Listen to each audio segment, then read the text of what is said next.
mungkin berapa? Dalam 6 bulan bisa mencapai 1.000 murid masing-masing sekolah? Bisa? Hah? Tahun 4? Tahun depan? Tahun depan ya? Tanggal berapa? Coba dicatat. Loh, ini harus bertanggung jawab itu, ya. Rakyat minta hasil yang cepat. Ya, mungkin kita masih prihatin tim nasional sepak bola kita belum berhasil, tapi kita yakin pasti akan lebih baik di saat-saat akan datang. Ini juga ada tim yang baru, ya kan, pelatih baru, tim teknis baru. Jadi saya percaya kita akan mencapai hal yang baik. Ini sepak bola ini adalah sesuatu yang penting karena rakyat kita memang merasakan bahwa sepak bola itu menggambarkan tekad kita, menggambarkan semangat kita. Indonesia tidak boleh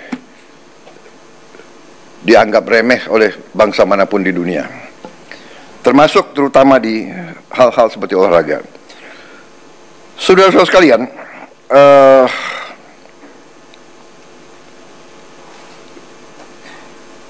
banyak sekali yang sudah kita laksanakan semenjak sidang kabinet yang lalu.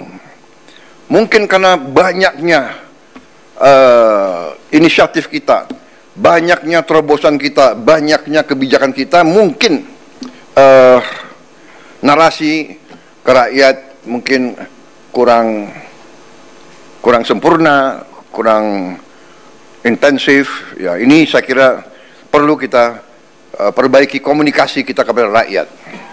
Ya, saya juga terus terang aja sangat terkesan dengan banyaknya kebijakan yang bisa kita keluarkan dalam waktu singkat.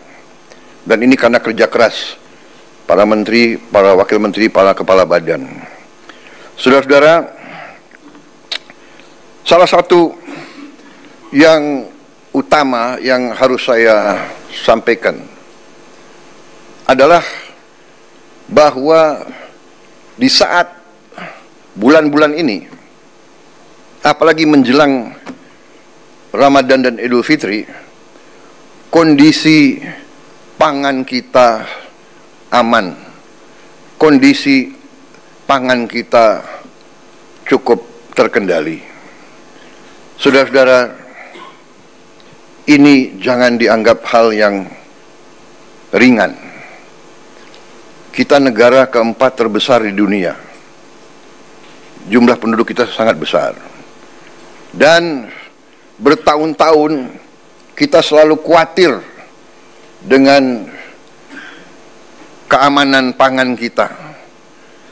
Kita selalu khawatir kita harus import. Alhamdulillah tahun ini produksinya sangat baik dan saya monitor harga-harga sampai hari ini terkendali. Mungkin harga cabai rawit yang agak naik beberapa saat yang lalu, mungkin sekarang sudah mulai turun ya. Tapi saran saya jangan terlalu banyak makan terlalu pedas. Saya waktu muda sukanya pedas sekali, sekarang dokter melarang saya makan terlalu pedas. Yang muda-muda silakan. Jadi kita bersyukur ya, dan semua pihak yang bekerja keras ya, saya mau ucapkan terima kasih semua pihak di bidang pangan, pertanian yang mendorong hal ini. Pangan adalah yang paling utama ya. Harga saham boleh naik turun, pangan aman, negara aman, saudara-saudara.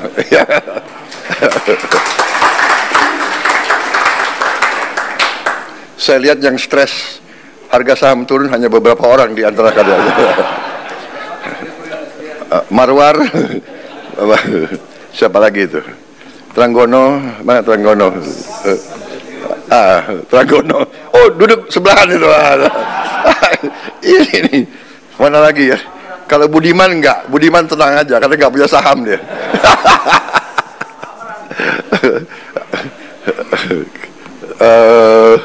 Siapa lagi ya?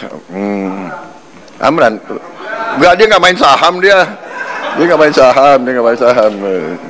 Siapa lagi ini? Rosan. Rosan udah botak jadi nggak apa-apa dia.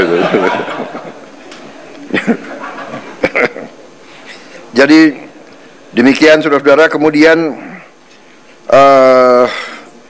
kita juga boleh sekarang mulai bangga makan bergizi gratis sudah menjangkau 38 provinsi dan sekarang sudah 2 juta penerima manfaat. Hanya ini masih belum sebetulnya memuaskan saya, tapi saya mengerti Kepala Badan Gizi Nasional sudah bekerja dengan seluruh jajarannya. Ini sudah paling cepat yang kita bisa laksanakan. Dalam Januari, Februari, Maret, dalam 3 bulan mencapai 3 juta penerima manfaat. Hanya masalahnya kalau saya datang ke suatu desa atau suatu tempat, orang tua yang nanya, Pak, kami di sini belum terima makan bergizi. Jadi ini sesuatu yang mengusik hati saya. Mereka dengar di desa sebelah sudah, dia dengar di sekolah sebelah sudah, dia belum bisa. Saya sampaikan, Bu, kita berusaha sekeras tenaga, tapi kita tidak mungkin seketika, negara kita sangat besar. Mohon sabar. Tapi saya minta ya, Kepala BGN dengan semua jajaran berpikir inovatif, kreatif. Bagaimana kalau bisa kita percepat? Apa pakai sistem hibrida atau bagaimana ya? Karena kasihan rakyat kita sangat membutuhkan dan mengharapkan.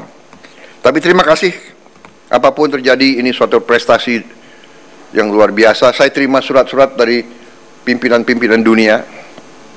Mereka bahkan mau belajar dari kita. Banyak kunjungan dari pimpinan-pimpinan negara lain. Mereka bilang salah satu yang mereka ingin belajar dari kita adalah makan bergizi. Padahal kita baru mulai. Ya, mereka menganggap bahwa kita salah satu yang paling serius dan paling besar usaha kita menangani ini. Kemudian salah satu yang luar biasa juga, kita berani meluncurkan Badan Pengelola Investasi Danantara Indonesia. Konsolidasi semua kekuatan ekonomi yang dimiliki pemerintah Indonesia, semua dana, semua aset BUMN kita konsolidasikan. Kita ingin mengelola dengan sebaik-baiknya, setransparansi mungkin, dengan akuntabilitas yang sangat tinggi. Saya beri petunjuk kepada pimpinan Danantara, kalau perlu keputusan-keputusan itu diambil secara hati-hati, dan kalau perlu tidak perlu terlalu cepat. Ini adalah kekayaan anak dan cucu kita, harus dijaga dengan baik. Dan untuk itu saya minta pengawasan, oversight, penilaian risiko sangat berlapis-lapis. Dan saya minta tokoh-tokoh masyarakat ikut mengawasi. Dan saya tegaskan bahwa setiap saat pekerjaan dan semua kebijakan Danantara ini harus bisa diaudit, harus bisa diawasi, harus bisa dipertanggungjawabkan setiap saat oleh siapapun yang menginginkan. Saudara-saudara, tapi ini saya kira adalah terobosan sangat besar. Dengan demikian saya yakin manajemen semua aset di bawah Danantara akan lebih baik, karena kita akan pakai manajemen yang berstandar internasional. Juga dengan beberapa penasihat-penasihat tingkat internasional kita ingin mengajak. Saya juga melihat bahwa kita sudah mulai meluncurkan program cek kesehatan gratis untuk setiap warga negara. Ini sudah mulai di roll out dan sudah berjalan. Saya kira ini juga salah satu terobosan saya kira di dunia, saya kira ya, Menteri Kesehatan ya. Tidak semua negara punya program seperti ini. Kemudian kita juga mengeluarkan peraturan pemerintah nomor 8 tahun 2025, yaitu kewajiban menyimpan devisa hasil ekspor sumber daya alam di dalam negeri bagi semua perusahaan yang menerima kredit dari bank pemerintah dan yang menggunakan aset milik negara bersifat HGU atau HTI atau hak pakai. Itu adalah aset negara. Dia terima, dia manfaatkan aset negara, dia terima kredit, dia wajib hasil usahanya harus disetor di Republik Indonesia 100% dan minimal waktu 1 tahun. Ini saya diberi laporan kalau sudah berjalan ini akan menambah devisa kita 100 miliar dolar 1 tahun. Karena ini mulai berlaku 1 Maret, jadi mungkin tahun ini baru sekitar 80 miliar dolar yang akan masuk. Jadi saya ucapkan terima kasih semua pihak yang berhasil sampai Danantara Indonesia diluncurkan. Tadi Danantara cek kesehatan juga sudah berjalan dengan baik, devisa hasil ekspor juga berjalan. Kemudian kita juga sudah putuskan kemarin saya resmikan juga peluncuran bank emas pertama di Republik Indonesia. Kita memiliki cadangan emas ke-6 terbesar di dunia. Ke-6 terbesar di dunia. Tapi kita baru punya bank emas baru tahun ini. Berapa minggu lalu saya resmikan.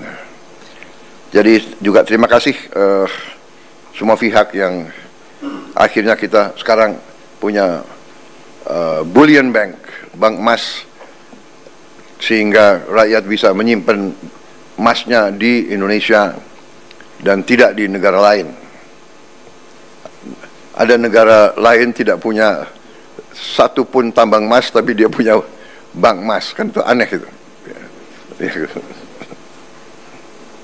Kemudian saudara-saudara, kami sudah putuskan juga untuk membangun tahun ini, kita harap sudah segera akan mulai dibangun 200 sekolah rakyat berasrama untuk SD, SMP, SMA berasrama, dan ini sekolah berasrama ini diperuntukkan untuk kaum yang kurang mampu khususnya. Jadi kita dengan ini kita hendak memutus mata rantai kemiskinan. Anak orang kurang mampu, anak orang miskin tidak boleh miskin. Katakanlah bapaknya sekarang pekerjaannya sangat sederhana, dia umpamanya tukang pemulung, anak dan cucunya tukang pemulung tidak boleh jadi tukang pemulung. Dia harus kita berdayakan. Ini rencana kita, dan kita akan bangun tahun ini 200 sekolah berasrama tersebut. Satu sekolah akan terdiri, kita harapkan 1000 murid. Mungkin tahun-tahun pertama akan belum sampai 1000, tapi nanti saya berharap ya Menteri Sosial, Menteri Dikdasmen, mungkin berapa, dalam 6 bulan bisa mencapai 1000 murid masing-masing sekolah. Bisa? Hah? Tahun 4? Tahun depan? Tahun depan ya? Tanggal berapa? Coba dicatat. Loh, iya harus bertanggung jawab itu, ya. Rakyat minta hasil yang cepat, saudara-saudara. Ya, ini sangat penting dan yang akan segera kita resmikan 53. Yang segera mungkin 3 bulan ini bisa kita resmikan 53 sekolah. Ternyata Kementerian Sosial sudah punya gedung-gedungnya, sudah punya arealnya, jadi tinggal kita renovasi sedikit. Kita ingin segera 53, sisanya yang 147 akan segera menyusul. Kita harap tiap tahun 200, sehingga dalam 5 tahun kita minimal akan punya 1 sekolah berasrama di tiap kabupaten. Dan itu harus di tempat-tempat di mana terdapat kantong-kantong kemiskinan. Kita ingin memutus rantai kemiskinan. Kita ingin menghilangkan kemiskinan dalam waktu secepat-cepatnya. Dan ini saya yakin bisa kita kerjakan. Nanti Menteri Koordinator Perekonomian, kemudian Menteri Keuangan, kemudian nanti mungkin Menteri Sosial akan sedikit kasih penjelasan singkat, termasuk juga saya minta Ketua LPS menyampaikan kondisi ekonomi secara umum, sehingga kita dapat gambaran real apa yang telah kita kerjakan, dan kita akan nanti dapat bayangan betapa besar upaya bangsa Indonesia untuk memberi kesejahteraan kepada rakyatnya. Dan berkali-kali saya katakan, ini bukan hanya prestasi kita, ini adalah kerja keras presiden-presiden sebelum kita, menteri-menteri kabinet sebelum kita. Tidak ada pembangunan bangsa yang bisa dikerjakan dalam 5-10 tahun. Pembangunan bangsa Indonesia ini adalah perjuangan lama. Mulai dari tahun 45 dan seterusnya, ada naik dan turun, ada krisis, ada hambatan, ada gangguan-gangguan negara asing berkali-kali, ya kan? Kita tidak mau nyalahkan siapapun, tapi kita sering diganggu. Kita harus sekarang belajar dari sejarah. Kita harus belajar.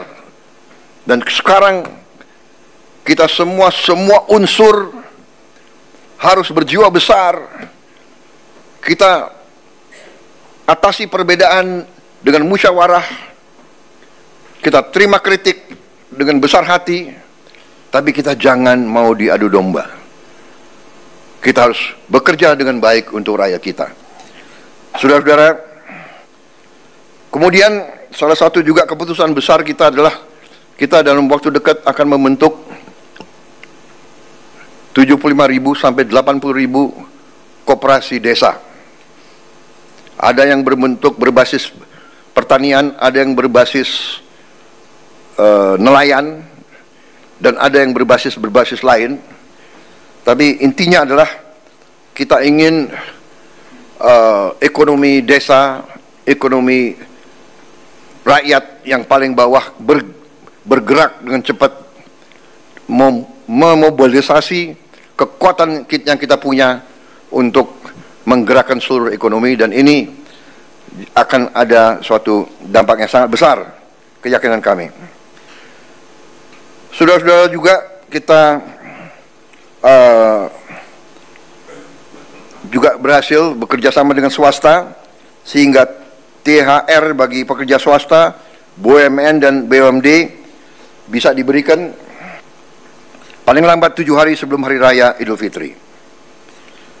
Tahun ini pemerintah juga menaruh perhatian khusus kepada para pengemudi dan kurir online yang untuk pertama kalinya akan menerima bonus Hari Raya.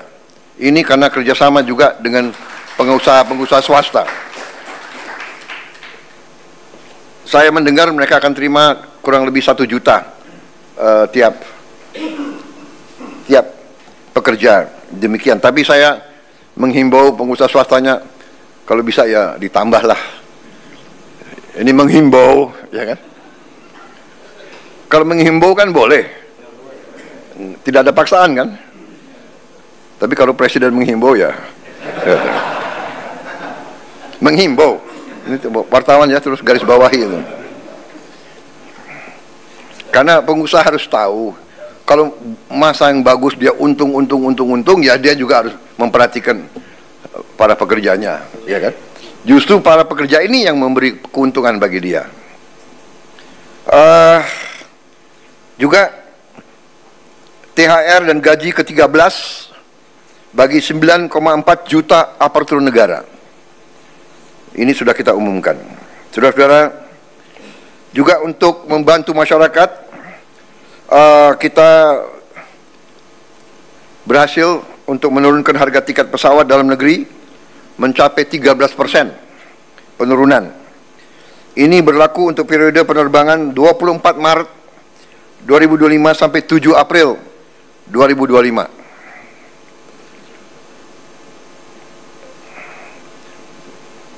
Nanti Presiden juga akan menghimbau, kalau bisa ditambah, tapi menghimbau. Enggak, ini sudah luar biasa. Kemudian penurunan tarif jalan tol sebesar 20% di berbagai ruas jalur mudik selama 2 minggu. Juga diskon 25% penurunan harga untuk tiket kereta api sesuai tanggal yang ditentukan. Juga saya ucapkan terima kasih beberapa kementerian lembaga mengeluarkan kebijakan untuk membantu mengurangi beban masyarakat dengan memberi bantuan mudik gratis, hingga juga ada diskon mencapai 50% untuk provider seluler dari Kementerian Komdigi.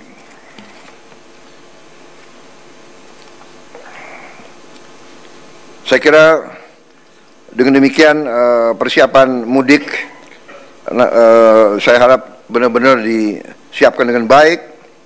Kemudian alur lalu lintas dijamin harus berjalan lancar melalui jalur darat, kereta api, udara, dan laut.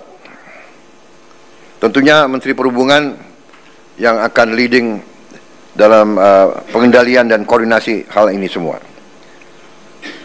Menteri Perdagangan memantau terus ketersediaan bahan pangan dan harga bahan pokok.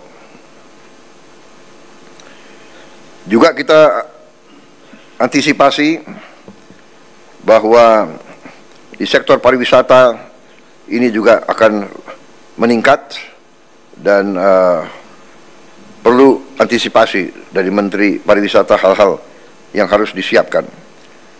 Tentunya segi keamanan, Polri, TNI, BIN, Kemenhub, BUMN, dan kementerian lain ikut semuanya membantu untuk memantau keamanan. Di bidang industri dan tenaga kerja juga berjalan baik. Saya juga minta pelayanan publik, terutama semua rumah sakit harus siap, semua fasilitas kesehatan, juga sektor perbankan disiapkan dengan baik. Peringatan dan informasi cuaca, saya juga mohon terus masyarakat diberi informasi terus-menerus. Saudara-saudara sekalian, saya kira demikian pengarahan saya, petunjuk-petunjuk saya tentang persiapan ke arah Hari Idul Fitri. Tapi pada garis besarnya saya ucapan terima kasih kepada semua menteri, semua kepala badan yang telah bekerja keras, dan saya kira untuk yang terbuka sudah selesai. Terima kasih media. Sekarang adalah paparan dan pengarahan tertutup untuk konsumsi kita sendiri dalam rangka persiapan ke depan. Terima kasih, saudara sekalian.